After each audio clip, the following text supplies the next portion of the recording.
Bonsoir, heureux de vous retrouver pour ce nouveau rendez-vous consacré aux élections municipales. Deuxième débat d'une série de 13 en tout sur notre antenne et ce jusqu'au 28 juin, date de ce second tour. Alors ce soir, place à Pamiers. Avant de vous présenter ce qui brigue sa mairie, portrait de cette cité aux trois clochers dont l'une des devises est « Qui m'a fait me garde ». Portrait signé Benoît Roux. Pamiers n'est que sous-préfecture de l'Ariège, mais c'est la ville la plus peuplée. Elle compte 15 675 habitants et c'est aussi un peu le poumon économique du département, avec son usine métallurgique, premier employeur privé d'Ariège, et son industrie aéronautique. La cité des Trois Clochers est un bon élève en termes de création d'emplois, mais aussi un peu un cancre, avec un taux de pauvreté largement supérieur à la moyenne nationale. Autre spécificité, André Trigano, l'un des maires les plus âgés de France. À presque 95 ans, il brigue un 5e mandat, lui qui est élu depuis 1995. Il est arrivé en tête au premier tour avec plus de 28% devant les deux listes centristes de Frédéric Thiénot et Xavier Fauré qui ont décidé de fusionner. Sera présente aussi la liste de gauche de Daniel Mémin qui avait obtenu plus de 17%. Alors vous venez de le voir, pas moins de 3 candidats se sont qualifiés pour ce second tour à Pamiers. Ils étaient 5 en lice sur cette commune le 15 mars dernier, un record historique.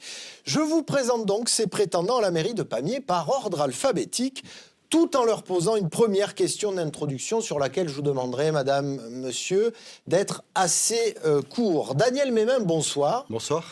Dans la vie de tous les jours, vous êtes conseiller à Pôle emploi. Vous menez une liste d'hiver gauche nommée Pamiers Citoyenne. Alors, après le confinement que nous avons tous vécu, la vie a-t-elle repris son cours de votre point de vue à Pamiers ? Alors elle a repris, vous avez vu dans votre reportage que l'usine, c'est le cœur de la ville, c'est le cœur qui bat, qui marque le rythme économique de la ville. Et pour l'instant, ce cœur est au ralenti, on est un petit peu dans l'œil du cyclone. On a vécu une période assez particulière, une période où il fallait que la mairie soit présente, le maire soit présent, ça n'a pas été le cas. Une période au cours de laquelle les habitants ont développé de l'entraide, des circuits courts, se sont débrouillés et on a pu mesurer au cours de cette période les valeurs qu'on représente dans notre liste de gauche et écologiste, c'est-à-dire les valeurs liées au service public, à la santé, aux employés municipaux, à la gestion des déchets. Tous ces problèmes-là ont été là et il va falloir les résoudre pour l'avenir. Daniel Mémin, merci. Alors, autre candidate à la mairie de Pamiers, Frédéric Thiénot, bonsoir. Bonsoir. Vous êtes médecin au centre hospitalier du Val d'Ariège. Vous menez la liste Pamiers autrement ensemble, que l'on peut qualifier au centre ? Oui, divers centres. Divers centres. Alors, même question, comment jugez-vous cette reprise après confinement dans votre ville ? Nous commençons à reprendre petit à petit nos repères. C'est vrai que la gestion de la crise par l'équipe municipale actuelle a été sans surprise, puisque c'est une continuité des 25 ans de la municipalité actuelle, avec l'absence de proximité. Monsieur le maire était confiné en Haute-Garonne. On s'est contenté d'appliquer les directives gouvernementales sans initiative locale pour la fabrication de masques. Il n'y a eu aucune concertation avec les commerçants, notamment les commerçants du marché. Marché de plein air qui a repris dans d'autres villes de l'Ariège. On n'a pas su pourquoi il ne reprenait pas sur Pamiers. Aucune concertation avec les parents d'élèves, les conseils d'école. La communication a été digne du monde d'avant. Pas d'utilisation des moyens modernes. Donc la population a l'impression d'avoir été abandonnée. Merci pour cette analyse et le maire sortant va pouvoir vous répondre puisqu'il est avec nous. Troisième et dernier candidat ce soir en plateau, André Trigano, bonsoir. Je ne vais pas répondre. Alors attendez, je vous présente d'abord et je vous laisse S'il vous plaît. nous dire comment vous avez vécu, vous, cette reprise à Pamiers. Alors vous briguez un 5e mandat, on l'a vu, et votre liste se nomme Union pour Pamiers, liste classée d'hiver droite, mais également soutenue, entre autres, par En Marche. Alors, André Trigano, comment reprend la vie dans votre commune ? Eh bien, elle n'a pas arrêté la vie, parce que pendant que ces messieurs-dames disaient que je n'étais pas là, j'étais confiné, comme tout le monde, en relation permanente avec la préfète et avec toutes les autorités pour gérer la ville pendant la crise. Les ordures, pas d'ouvriers, pas d'employés, tout le monde confiné. On a fait ce que nous avons pu. On s'est battu pour avoir des masques comme tout le monde. Et puis la vie a reprise. Mais ce qui compte, c'est pas ce qui s'est passé hier. Ce qui s'est passé hier, c'est un phénomène extraordinaire, c'est une crise que nous ne connaissions pas.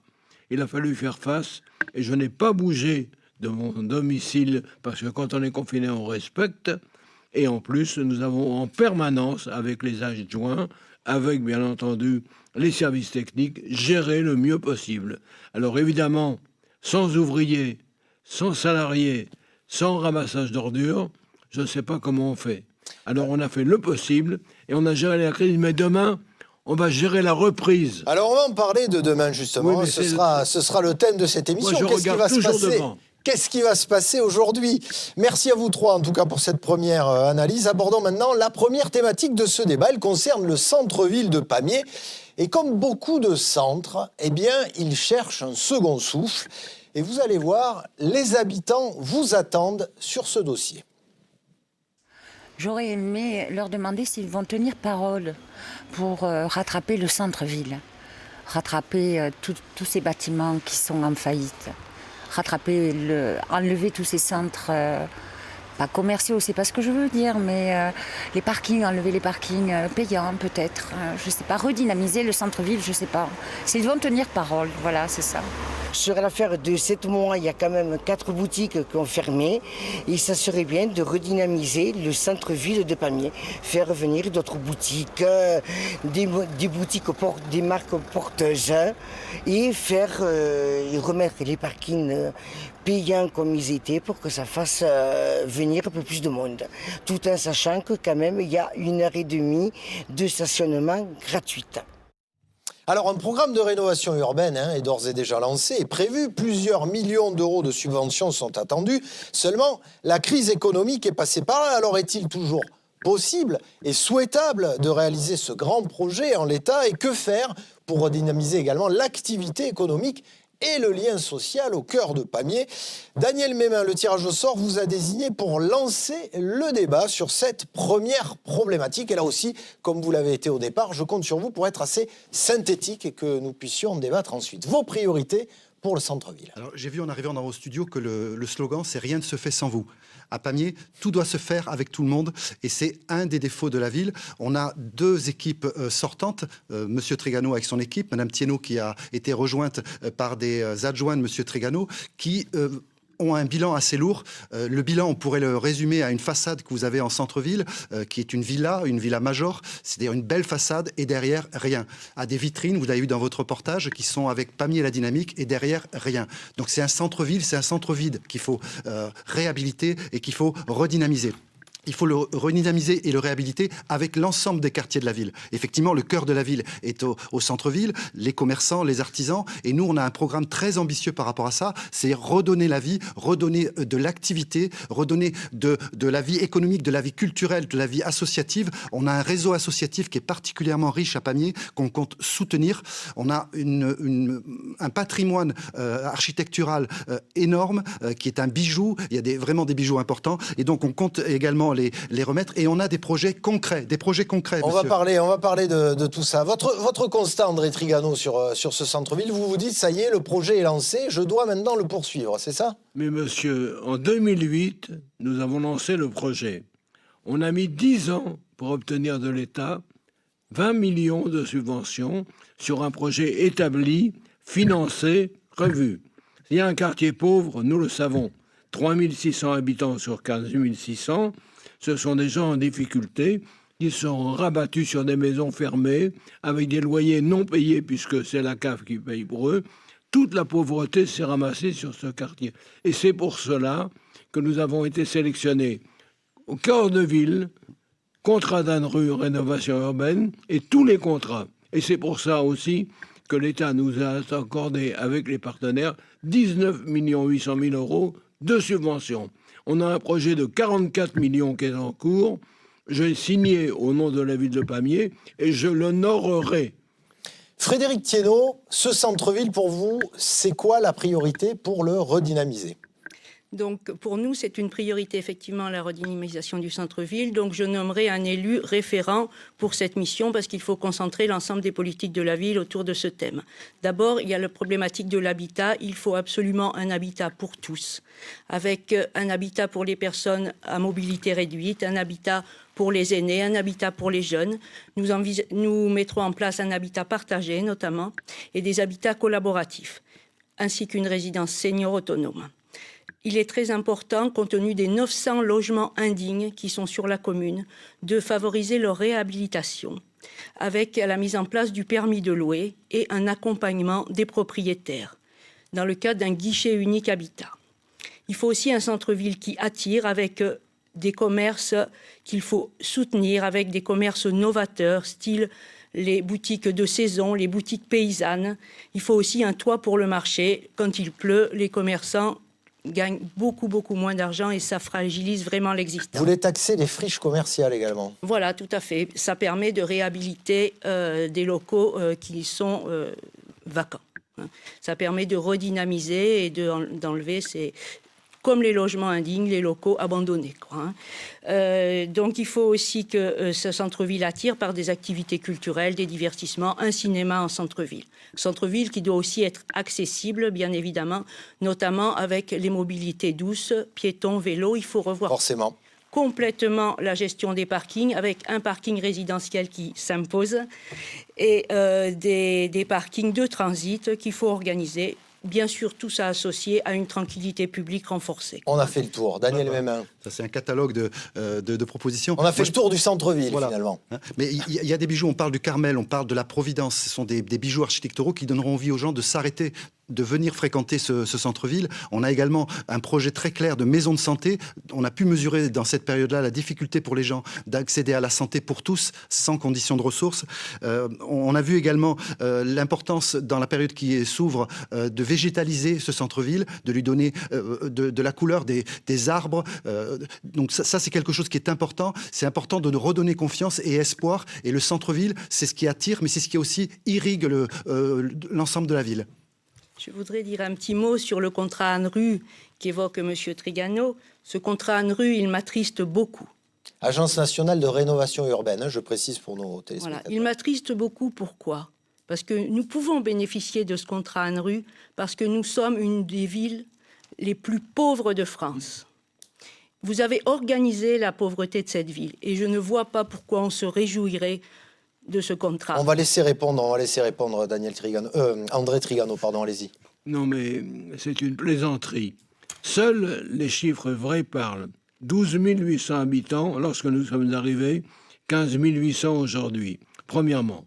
Deuxièmement, lorsque l'on voit aujourd'hui que nous avons rénové, et nous mettons en route actuellement, 44 millions de chantiers pour refaire justement ce quartier pauvre, car on n'aurait pas été retenu si le quartier avait été un quartier riche. Il y a 3 600 habitants sous le seuil de la pauvreté à Vamiers, parce qu'on a attiré malheureusement toute la misère du département. C'est votre Alors d'un autre côté, Exactement. Madame, je ne vous ai pas interrompu. D'un autre côté, je vous signale qu'actuellement, on a mis 8 ans pour acheter les maisons. Parce que quand on veut refaire quelque chose, il faut d'abord démolir. Et pour démolir, il faut que les gens s'en aillent. On n'a pas exproprié, on n'a pas chassé les gens, ils sont restés sur place, on les a relogés. Tout a été vidé. Et comme le quartier était vidé... Donc ça a pris du temps. Ben, ça nous a pris 10 ans. Au bout de 10 ans, on a été sélectionné par l'État, par la région et par l'Europe. Alors j'estime que si l'État, la région et l'Europe nous envoient 20 millions de subventions, c'est qu'on a un vrai projet. On est vraiment pauvre. Ce vrai projet, nous allons le réaliser. J'ai signé au nom des Apaméens et j'honorerai le contrat jusqu'au bout. Alors ça, vous avez entendu la personne dans le reportage qui demandait si on allait enfin tenir nos promesses, si les élus allaient tenir leurs promesses. Monsieur Trigano est le spécialiste des promesses. Alors, André Trigano vient de nous expliquer que ça a pris du temps aussi. Non, mais et les 4200 emplois qui sont venus... Moi non plus, je ne vous ai pas interrompu. La ville. Je vous ai pas interrompu, monsieur Trigano. Non, mais les 4200 emplois Laissez-moi nouveaux... parler, monsieur Trigano. Non, mais... S'il vous plaît. 3500, monsieur. Allez-y, terminez, Daniel Mémin. Terminé. Le bilan est partagé entre monsieur Trigano et son équipe et les gens qui ont rejoint la liste de madame Thienot. C'est la même chose, c'est bonnet blanc et blanc bonnet. D'accord ? La seule alternative, c'est celle qu'on va représenter. Et nous, on tiendra nos promesses parce que ces promesses, on ne les a pas fait seuls, on les a fait avec les habitants et on les tiendra avec les habitants. Donc c'est un engagement fort en termes de gouvernance, de gestion rigoureuse, transparente, désintéressée et partagée. Pour préciser, le contrat impose un investissement de la mairie de 45 millions d'euros pour une subvention de 13 millions d'euros. Qui, dans votre équipe, est capable de gérer des contrats immobiliers de cette envergure? Je me le demande. J'en ai géré d'autres. Non, le problème, c'est que les habitants attendent des choses concrètes. On a une navette qui ne fonctionne que le jour du marché, le samedi, qui est un des plus beaux marchés du département. D'accord. Aujourd'hui, il est simple de mettre en place ces navettes pour que l'ensemble des quartiers de la ville puissent accéder au centre-ville et inversement, les gens du centre-ville puissent accéder aux zones périphériques et autres. Ça, c'est une mesure concrète, simple qu'on va mettre en place. L'ouverture du Carmel au public, c'est un bijou architectural. Il fallait l'acheter d'abord. Mais non, mais monsieur Trigano, pourquoi est-ce que vous ne l'ouvrez pas au public pour que les gens viennent et le fréquentent? Parce qu'on est en train de faire les travaux. Mais non, vous pouvez très bien. Il est ouvert à des spectacles. Vous pouvez très bien l'ouvrir. Regardez comme il est magnifique sur cette photo. Ça, c'est quelque chose qui donne envie de venir à Pamiers, de s'y arrêter, de le fréquenter. Merci redonner à vous espoir. trois, en tout cas. Merci à vous. En tout cas, on a bien soulevé cette problématique du centre-ville. On a bien entendu aussi vos projets respectifs et surtout les attentes des Apaméens sur le sujet. Alors, passons sans plus tarder à la deuxième thématique de ce débat et nous avons besoin de temps pour en parler parce qu'il s'agit de l'emploi. Alors, en pleine crise économique, c'est désormais la préoccupation majeure des Français et à Pamiers, comme dans notre région, on ne veut plus forcément dépendre autant de l'aéronautique. Alors, là aussi, même si c'est plus la prérogative de l'intercommunalité, que devra faire le futur maire de Pamiers pour créer des emplois ou au pire, ne pas en perdre? Alors, Alain Trigano, André Trigano, pardon, j'ai du mal décidément. Vous avez un peu de retard en temps de parole, donc c'est vous qui allez débuter sur ce chapitre. Quelles vont être vos priorités en termes d'emploi à Pamiers? Monsieur, nous sommes la première ville et la première intercommunalité que je préside d'ailleurs en Occitanie pour la création d'emplois et la création d'entreprises. L'INSEE l'atteste. 10 000 emplois nouveaux sur la communauté de communes, 4 200 sur Pamiers. Je vais continuer à faire venir les entreprises de manière à ce qu'avec cette crise qui nous tombe dessus, avec des gens qui ne vont pas réembaucher, avec des gens qui vont se retrouver au chômage, chez moi, il n'y aura pas de chômeurs. Il y a des demandeurs d'emploi, mais il y a autant d'emplois non satisfaits. Alors je vais m'occuper de l'économie, de l'aménagement du territoire, et on va poursuivre notre programme comme nous l'avons fait. Mais expliquez-moi, expliquez-moi comment... Organiser la pauvreté. Madame, monsieur, je vous prie, excusez-moi, comment peut-on être élu 19 fois si on trompe les gens? 19 fois, vous mélangez également vos mandats régionaux. Ah ben oui, 5 fois à Pamiers, c'est déjà pas mal. 6 fois à la communauté de communes, c'est pas mal. Il y a quelque chose qui ne va pas. Ou alors les Apaméens sont aveugles, ou ils savent très bien qu'avec moi, ils ont la confiance et ils auront des résultats. Frédéric Ce ne sont pas des paroles en l'air. La navette... Que la navette circule une fois ou deux fois, c'est pas grave. Allez-y, sur l'emploi. Je voudrais rappeler que le taux de chômage à Pamiers... Je laisse la parole à ceux qui ne font que démolir. De 20%. Monsieur, il y a deux choses. Pardon, je termine. Alors, rapidement, André Trigano. Il y a deux choses dans la vie. Il y a les gens qui construisent, les gens qui créent et les gens qui cassent. Moi, je construis, je bâtis et vous démolissez. Alors, comment vous allez construire de l'emploi, Frédéric Thiénot? D'accord. Donc, juste pour information, nous avons un taux de chômage à 20% pour une normale française de 10%. Donc, dès mon élection, je contacterai Carole Delga et Christine Tecky pour m'intégrer absolument. La présidente de région et la présidente du département. Voilà. Dans les réseaux régionaux, nous avons donné une aide au Fonds régional de soutien aux entreprises qui est ridicule par rapport aux autres secteurs. Nous ne nous sommes même pas proposés pour avoir une antenne de la région pour soutenir les entreprises sur Pamiers. Je voudrais rappeler que le premier emploi créé est celui que l'on n'a pas perdu. Donc, il faut un soutien de proximité à toutes ces entreprises qui vont être touchées effectivement comme sous-traitants de l'aéronautique. Il faut absolument renforcer les liens avec les acteurs locaux. Il faut aussi que les marchés publics intègrent des clauses sociales, environnementales et locales. Nous souhaitons baisser la cotisation foncière des entreprises à 30%, comme dans les communes environnantes. Voilà, vous me laissez À 100% parler, s'il vous plaît. exonéré. Donc, je dois rappeler aussi que Pamiers est une ville très peu attractive, que les entreprises ont du mal à recruter des cadres, que sur 170 emplois sur Pamiers, seulement 100 personnes habitent Pamiers. Il y a une attractivité On résidentielle verra en troisième partie de débat comment Pamiers peut redevenir attractive aussi. qui est pitoyable, quoi. Hein. Voilà. Daniel Mémin, sur l'emploi, vos pistes. Hein. Vous dites, par exemple, vous insistez sur la qualité des emplois créés. Tout à fait. Je ne vais pas me dire que je suis un expert de la question, mais enfin, je connais un petit peu la question. Oui, vous êtes travaillant dans ce domaine. Conseiller pour l'emploi Voilà. dans la Et ville, également, je le rappelle. je siège au Conseil économique et social où on traite régulièrement ces questions d'emploi, de formation. C'est des questions très importantes, très sérieuses. Là, aujourd'hui, on a besoin de réorienter l'emploi. D'abord, de maintenir le maximum d'emplois publics. On a pu mesurer au cours de cette crise l'importance des personnels de santé, l'importance des employés municipaux, l'importance des services publics. Et ces emplois-là, ils sont générateurs également de consommation et de stabilité au niveau de la ville. Donc les emplois publics, c'est très important.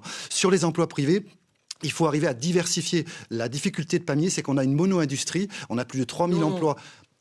Mono-industrie, merci M. Trigano, qui est très basé sur un secteur qui est le secteur aéronautique, qui est très fragile aujourd'hui et qui a un avenir qui est menacé aujourd'hui. Donc il faut diversifier et il faut saisir l'opportunité. On a une communauté de communes, on a un schéma de cohérence territoriale qui nous incite à développer la transition écologique et tous les emplois qui sont induits, que ce soit dans les mobilités, dans l'énergie, dans le logement, la réhabilitation des logements dont on parle beaucoup en ce moment. Tous ces emplois, il faut les saisir, il faut travailler sur le recyclage, sur l'économie circulaire, c'est-à-dire la possibilité de réemploi. Et On a ça bien aussi, compris. avec un secteur associatif, je tiens à le dire, et pour terminer, un secteur associatif qu'il faut particulièrement soutenir. Les emplois du lien, les emplois de l'aide à la personne sont des emplois essentiels. Monnaie-industrie ou pas, André Trigano? Pas du tout, monsieur. L'aéronautique à Pamiers, où les sous-traitants représentent 22%. Je me suis efforcé pendant tous mes mandats à diversifier. Le premier village auto, c'est Pamiers. Et tout le monde le sait. Le premier Aujourd'hui, on village parle de au point de vue mobilité maintenant. technique, la première En termes cantine bio d'entreprise ou de en termes France, de c'est salariés? Pamiers. Tout cela, nous le savons le faire. Tout cela, nous l'avons fait. Mais ce que ces messieurs, dames ne savent pas, c'est qu'il faut du temps pour réaliser. Un Il quart faut de du siècle, temps au monsieur temps. Trigano, Et le vous temps, aviez. nous allons l'avoir. Un quart Nous de arrive, siècle. et c'est facile. Quand on arrive avec 44 millions de travaux engagés, avec 20 millions de subventions, c'est facile de critiquer. Eh bien, écoutez, d'abord qu'ils aient l'expérience, qu'ils rentrent dans l'opposition pendant D'accord, 6 ans très bien. pour Donc, apprendre le métier. je Après, voudrais- ils viendront. Mais d'abord, il faut apprendre. Madame est Je- docteur, je- elle je- fait très bien son travail. Voilà, je- Monsieur est au Pôle emploi, il s'occupe des chômeurs. Moi, la je m'occupe des politique travailleurs. est un métier, André Trigano. Maire, c'est un métier. Chômeur, Maire, c'est un métier. c'est une activité. Une activité. Voilà. Écoutez, Pour Monsieur maire, Trigano, pour être maire, il faut Monsieur d'abord Trigano, il a être été maire. chef d'entreprise, Voilà. Eh et oui. il est Très encore. bien. Et je La- crois que j'ai prouvé dans mon métier La que dans le démocratie. tourisme, je sais faire. Et dans l'aménagement du territoire, nous savons faire Alors, et nous ferons. Alors, Elle va vous répondre, Je voudrais Frédéric Thénault. préciser quelques éléments. D'abord, c'est les chefs d'entreprise qui créent les emplois. Non, madame, c'est C'est- nous qui créons les Ah, zones bah, très bien, d'activité, il va être content. les zones d'activité pour les ensuite, vous, à recevoir. titre personnel, vous n'avez jamais créé aucun emploi sur Pamiers. Vous n'avez jamais payé d'impôt sur Pamiers. Comment? Parmi mes 6 colistiers, ils ont investi 25 millions d'euros pour créer des emplois sur Pamiers. À l'extérieur. Sur Pamiers, je suis désolée, vous jamais, et jamais aucun impôt sur Pamiers. J'ai jamais vous créé vous un emploi, attribuez, moi. à titre personnel, Mais madame, mon Voilà. entreprise à Mazères, c'est sur l'Ariège. Pamiers.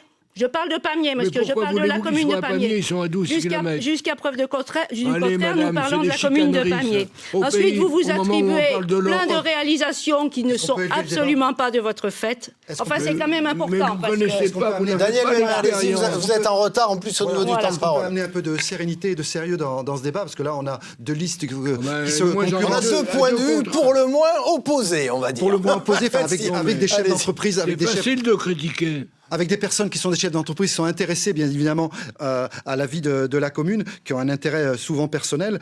Nous, on a des gens qui sont désintéressés, des gens qui sont impliqués dans le milieu associatif, qui ont une implication, qui ont un engagement, et ça c'est important. Et par rapport à ces contrats dont parle M. Trigano, les millions, les fameux millions, d'abord, ils sont pas cadeaux ces millions, est-ce qu'ils vont arriver? On ne le sait pas encore, mais si ces millions arrivent, si ces travaux se font, il faut accentuer les clauses sociales, c'est-à-dire faire travailler les artisans, les commerçants, les industries de Pamiers et des environs. Et il faut avoir une vision beaucoup plus large, bien sûr, que Pamiers par rapport à ça. C'est-à-dire que la rénovation du centre-ville, elle peut créer de l'emploi local. Mais par exemple, nous on a un projet très concret de régie de quartier qui implique les habitants dans leur vie quotidienne, dans les incivilités, le traitement des incivilités, de la propreté de la ville, des régies de quartier. On a également des pistes avec des créations d'emplois dans le milieu associatif, dans toute la relation d'aide, je le disais tout à l'heure, et ça c'est important d'impliquer les gens dans leur vie, dans leur ville, et ça c'est quelque chose sur lequel on sera particulièrement actif avec l'ensemble de nos colistiers qui sont des gens, je le répète, désintéressés, qui ont la chose publique au cœur. André Trigano. Monsieur, c'est terrible d'entendre non pas ce que dit Monsieur Mesmin, parce que l'utopie de dire ils vont participer, ils vont reconstruire. Les habitants, ils sont très bien, ils sont très sérieux, ils aiment Pamiers, nous aussi, et vous aussi. Alors je vais vous dire, on ferait mieux de se tendre la main avec vous, de travailler ensemble pour faciliter la création d'emplois. Vous voulez pas, mais ça m'est égal. Non, monsieur Trigano, vous ne travaillez avec personne, vous ne travaillez même pas avec votre équipe. Vous ne travaillez pas avec les gens de votre équipe, comment vous voulez travailler avec moi? Moi, je travaillerai avec vous quand vous serez dans l'opposition, il n'y a pas de souci. Vous savez, ça ne me gêne pas, moi. Je n'ai jamais été dans l'opposition, parce que j'aime toujours être du côté du positif. Tout à fait. Il vaut mieux avoir des entrées, le contact, les relations, le travail que j'ai. On n'a pas créé 4200 emplois sur Pamiers. Quelle entreprise vous avez fait venir avec votre carnet d'adresses? Citez-moi une. Madame, citez-moi une, monsieur Trigano. Madame, vous plaisantez ou quoi? Bah, allez-y, je vous On n'est écoute. pas premier à l'INSEE. d'Hollywood. On n'est pas premier à l'INSEE sans rien. La vérité, c'est que vous ne savez pas de quoi vous parlez, ni vous. Et quant à vous, vous rêvez beaucoup. Vous êtes un grand rêveur. Absolument pas. Et on a besoin de rêveurs. C'est pas un on compliment, a un rêveur et une incompétente. Avec ça, Pamiers est bien Alors, parti. je vais calmer et temporiser un peu tout ça et ouvrir la troisième partie. On est bien je vais laisser parti. nos invités se calmer, mais bon, c'est aussi c'est donc un intéressant. débat, hein. Évidemment, c'est le débat. Je suis attaqué, monsieur, je dois me défendre. Oui, évidemment, quand on est attaqué, on se défend, c'est le évidemment, principe. on attaque celui qui travaille. Alors, est-ce que la crise qu'on traverse peut donner finalement une nouvelle carte à jouer pour Pamiers? On l'a vu ces dernières semaines se développer, le télétravail par exemple. Beaucoup de Français aspirent désormais à quitter les grandes villes pour aller vers d'autres plus petites ou même à la campagne. Alors, est-ce qu'un nouveau marché, une nouvelle économie pourrait s'ouvrir pour Pamiers? Et est-ce que ça pourrait lui permettre justement de gagner cette attractivité dont nous étions en train de parler à l'instant? Frédéric Thiénot, votre point de vue sur ce dossier? Donc je pense que notre ville a de nombreux atouts. L'environnement naturel est exceptionnel. Nous avons un patrimoine culturel et artistique qui est conséquent. Nous sommes à proximité de la ville. Nous avons de l'immobilier, malheureusement, qui est peu cher. Donc pour nous, il y a une opportunité de développement qui est importante. Nous devons nous orienter vers un concept de ville en transition, avec plus de participation des habitants, avec des conseils de quartier, des participations des habitants dans les commissions municipales, plus de proximité avec l'environnement, avec les producteurs locaux. Et pour attirer des nouveaux habitants, justement? Pour attirer des nouveaux habitants, le centre-ville est une chose importante. Les divertissements, l'activité culturelle. On a le festival Gabriel Fauré, par exemple, qui est connu au niveau régional. Nous envisageons de faire un centre d'art au Carmel qui s'intègre dans un réseau national pour avoir des artistes, une résidence d'artistes, pour diffuser la culture de l'art moderne au niveau des écoles, des aînés, au niveau de la population. Donc ça, l'attractivité, c'est multifactoriel. Sachant qu'en plus, les personnes qui travaillent sur Pamiers n'y vivent pas forcément. Exactement. Et que, comme je l'ai dit tout à l'heure, c'est un frein au recrutement pour les entreprises. Daniel Mesmin, sur ce chapitre de l'attractivité, des nouvelles cartes qui pourraient être jouées par Pamiers, avec cette envie d'être finalement un peu hors la ville tout en restant dans la ville. Je pense qu'effectivement, on choisit de venir à Pamiers et on choisit par rapport à ce qu'elle représente, sa situation géographique dont parlait Madame Thiénot. On est à quelques pas de Toulouse, de Carcassonne, on est au pied des Pyrénées, de la Montagne Noire, à quelques pas de la Méditerranée. Donc ça, c'est une situation qui donne envie de s'y arrêter et d'y séjourner. Et on a également, Madame Thiénot l'a oublié, mais au niveau des services publics, tout le secteur de l'éducation, on peut offrir on peut offrir à ses enfants un parcours scolaire riche et intéressant. Malheureusement, au niveau culturel, il y a des choses encore à faire. Nous, on propose un parcours d'éducation artistique dans toutes les écoles, tous les établissements de Pamiers. Et ça donne envie, quand on sait que ces enfants vont pouvoir s'épanouir, de vouloir y séjourner. On a une population âgée dont il faut s'occuper, et donc de l'intergénérationnel qu'il faut de travailler et autres, donner envie aux gens de partager et autres. Et on a une culture, la culture occitane, qui est quand même présente à Pamiers avec une école et qui c'est qui l'a mis en place? C'est Monsieur Trigano a également. Non, mais ce que je veux dire, c'est qu'on a vraiment des choses. Et ensuite, au niveau de l'emploi, si on arrive à diversifier l'emploi, à faire réellement une ville en transition, c'est-à-dire qu'il y a un réseau de villes en transition, nous, on a déjà commencé. On n'a pas attendu d'être élu pour le faire. Si on peut s'inscrire dans une dynamique intercommunale, au niveau du département et plus largement, on arrivera à proposer une envie aux gens de vivre à Pamiers et de s'y installer. Alors André Trigano, vous l'avez dit en début d'émission, vous voulez vous projeter vers l'avenir. Donc l'avenir en termes d'attractivité pour Pamiers, c'est quoi? Mais monsieur, l'avenir de Pamiers, c'est 700 logements neufs, nouveaux, pour accueillir des familles avec enfants. Parce que les retraités, c'est gentil, on en a beaucoup, ils sont très bien à Pamiers, c'est le premier club de France des aînés. Indiscutablement, tout est en cours, tout est fait et tout est préparé. Alors, monsieur dit, on a un conservatoire, il y en avait un seul dans l'Ariège, il est à Pamiers. Le Carmel, c'est nous qui l'avons acheté. Le festival de Gabriel Fauré, c'est pendant notre mandat. Tout ça, nous l'avons fait. Mais on a tout fait progressivement. Alors, la diversité, c'est ce que je fais. Jamais de la mono-industrie. La mono-industrie, c'est la faillite d'un pays. Tout le monde sait que l'aviation, ça monte et ça descend. J'ai été administrateur de l'aviation. Je suis placé pour le savoir et de la TCOR. Alors nous sommes dans une situation où nous avons des entreprises, 80% d'entreprises ne sont pas dépendantes de l'aéronautique. On a bien compris. Merci André Trigano. Alors, la douceur de vivre à Pamiers, dont on vient de parler, celle sur laquelle on voudrait se projeter, certains habitants la regrettent. Écoutons cette Apaméenne qui vit à Pamiers depuis 20 ans et qui a vu les choses changer. On l'écoute. Ce que j'aimerais leur demander, c'est qu'il y ait plus de sécurité dans Pamiers. Plus de joie de vivre déjà parce que c'est devenu mort malheureusement. Je ne sais pas de quoi ça vient. On se pose des questions et je ne sais pas comment m'expliquer. À une époque, ça vivait, c'était trop bien quoi. Et là, d'un seul coup, on a peur de sortir. Il y a vraiment de l'insécurité. C'est vraiment ça. Pour moi, le pire, c'est ça, l'insécurité. Est-ce qu'il y a de l'insécurité? Il n'y a jamais eu un meurtre à Pamiers, madame est médecin légiste. Alors on va aller chercher l'information à la source. Est-ce qu'il y a un sentiment d'insécurité à Pamiers? Il y a un sentiment d'insécurité, effectivement. Un sentiment d'insécurité. C'est vrai qu'on a des chiffres inférieurs à la moyenne nationale, mais le sentiment d'insécurité est réel. On est dans l'axe Andorre-Toulouse pour les crimes en bande organisée. Donc il y a des personnes qui errent sur la voie publique, mais on a surtout un problème au niveau de Pamiers de prévention, puisqu'on a une jeunesse qui est peu formée, avec des 150 invisibles de moins de 24 ans qui sont ni à l'école, ni sur les listes du chômage, ni au travail. Ces jeunes sont une proie facile pour ce crime organisé.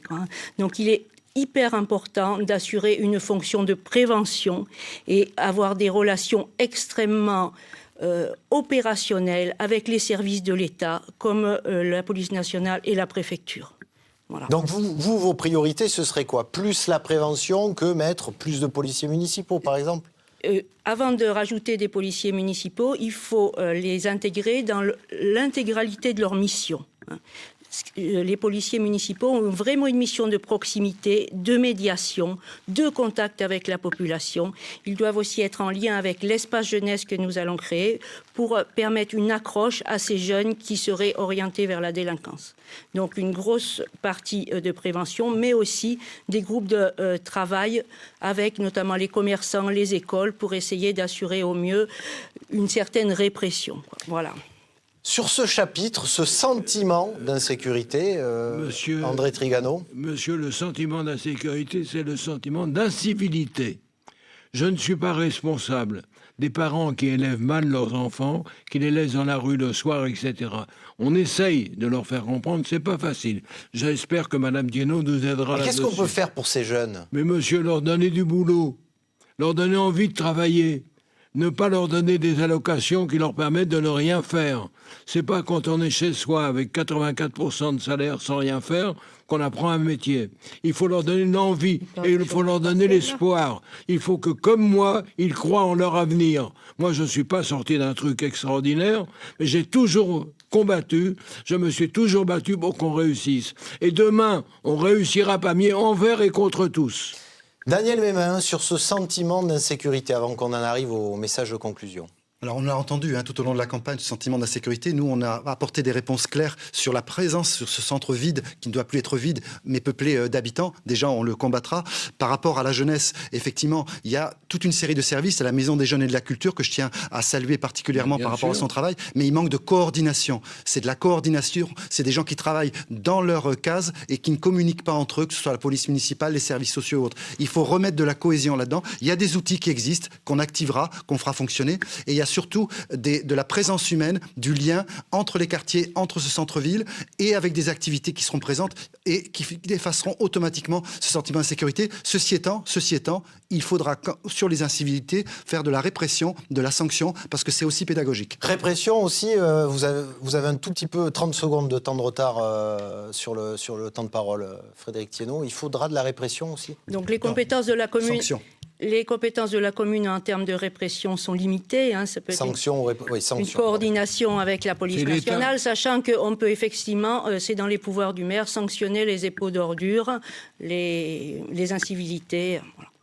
Merci à vous. Nous arrivons au terme de cette émission et de ce débat. Il vous reste 1 minute chacun pour adresser un dernier message aux électeurs. Et Daniel Mémin, le tirage au sort, vous a désigné en premier intervenant. Votre dernier message. Merci déjà pour ce débat et sa qualité.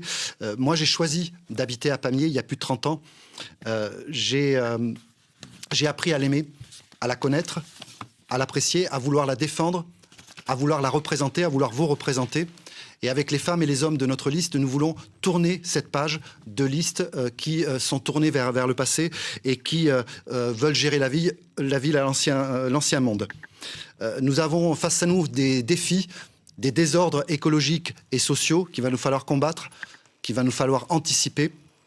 Et avec les femmes et les hommes de ma liste, de notre liste, nous sommes les seuls à proposer un vrai projet de gauche, écologistes et citoyens, avec des propositions sincères et courageuses, en transition vers le monde d'après.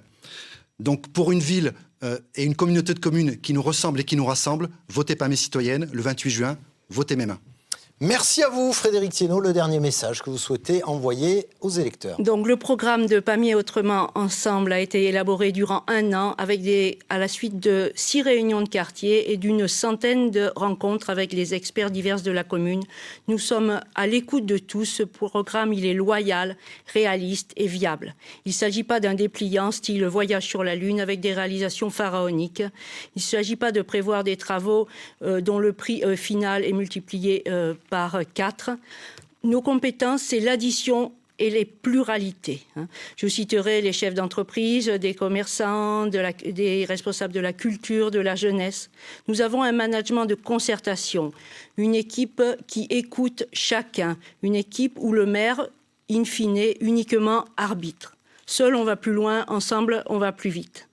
Nous sommes assez professionnels pour faire des dossiers, pour obtenir des subventions, contrairement à la mairie actuelle, puisque nous touchons beaucoup moins de subventions que les communes de même taille. Merci à vous, sinon André Trigano n'aura pas le temps de conclure. Je voudrais juste que nous sommes le présent et l'avenir de Pamiers. Merci à vous. André Trigano, le dernier message que vous souhaitez adresser aux électeurs. Mon message, c'est que nous allons connaître une crise sociale économique sans pareil. Et ce ne sont pas à des amateurs ou à des personnes qui ont de grandes idées mais qui ne réalisent pas qu'on ne peut confier la ville. La ville, nous nous en occuperons. La communauté de communes, c'était 28 000 habitants, c'est 42 000 habitants. C'est un secteur où la diversité des entreprises nous permettra de faire face. Alors je demande aux Apaméens de savoir que ce n'est pas le jour, en pleine crise, de tenter l'aventure et de confier leur ville à des gens qui débutent, qui ne connaissent pas Et nous savons ce que nous... J'ai tenu mes promesses. J'ai toujours fait les promesses, je les ai toujours tenues et je le tiendrai. Vous n'avez aucun successeur. Merci à vous, on ne va pas redémarrer le débat, nous arrivons à la fin. Merci à vous trois en tout cas d'avoir accepté ce débat démocratique et vif, où on a appris pas mal de choses sur Pamiers. Demain soir, 18h, nouveau débat à ne pas rater. Toute la campagne des municipales, c'est sur notre site internet france3occitanie.fr et puis évidemment les reportages sur toutes les communes en jeu dans nos éditions régionales. Merci à vous de nous avoir suivis. Bonne suite de soirée sur France 3 Occitanie. Tout de suite, votre édition régionale.